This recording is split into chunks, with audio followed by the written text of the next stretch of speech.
Right disclaimer under Section 107 of the Copyright Act 1976. Allowance is made for fair use for purposes such as criticism, comment, news reporting, scholarship, and research. Fair use is a use permitted by copyright statute that might otherwise be infringing. Nonprofit, educational, or personal use tips the balance in favor of fair use.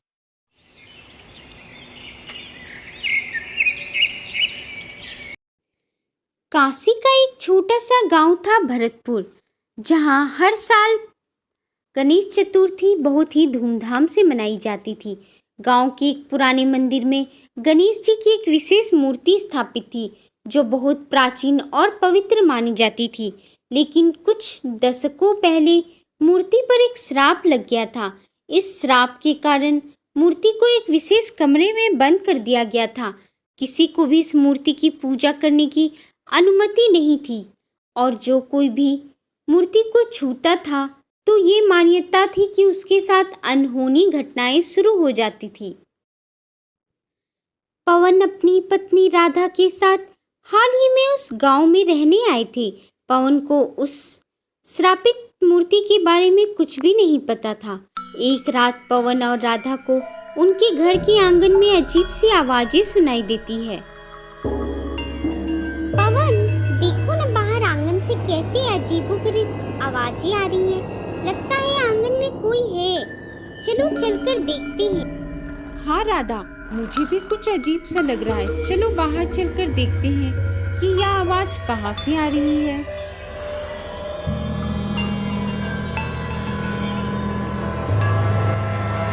पवन और राधा दोनों आंगन की ओर चल पड़ते हैं। आंगन में उन्हें मंदिर जाने के संकेत हो रहे थे। मंदिर? चलो वहाँ पर गणेश जी की प्रतिमा तुम दोनों का इंतजार कर रही है। चलो राधा, मंदिर आओ, गणेश जी तुम्हें वहाँ बुला रहे हैं। राधा और पवन दोनों मंदिर की ओर चल पड़ते हैं और गलती से श्रापित मूर्ति वाले कमरे का दरवाजा खोल देते हैं। पवन जैसे ही श्रापित मूर्ति को छूता है, अजीब घटनाएं होनी शुरू हो जाती है। घर का सामान खुद ब खुद हिलने लगता है और राधा की भी तबीयत बहुत खराब हो जाती है। पवन को समझ में नहीं आता कि उसने कुछ गलत कर दिया है, लेकिन क्या ये वो समझ नहीं पाता। पवन को समझ में नहीं आ रहा था कि अचानक से राधा की तबीयत कैसे खराब हो गई। डॉक्टरों के दिखाने के बाद भी उसकी तबीयत में कोई सुधार नहीं आ रहा था, जिससे पवन बहुत ज़्यादा परेशान हो जाता है। इतने दिनों से इलाज के बाद भी राधा पर दवाइयों का कोई असर नहीं हो रहा है।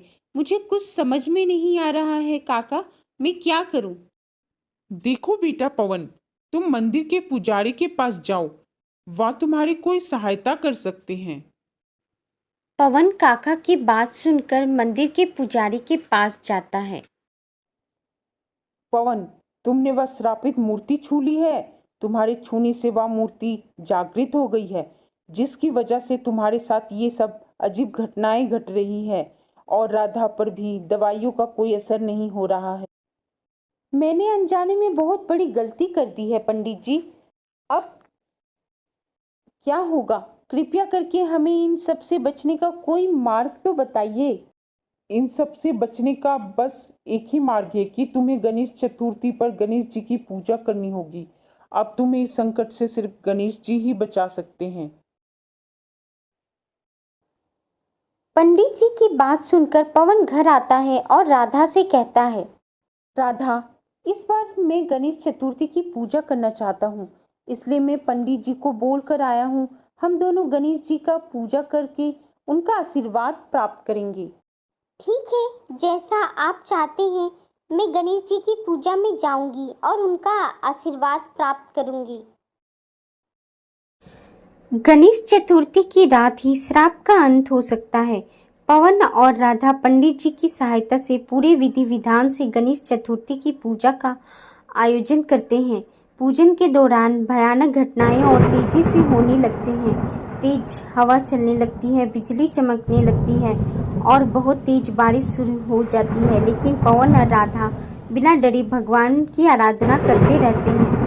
पवन, चाहे कुछ भी हो जाए, हमें गणेश जी की पूजा पूरी करनी ही होगी। गणेश जी भी हमारे साथ हैं।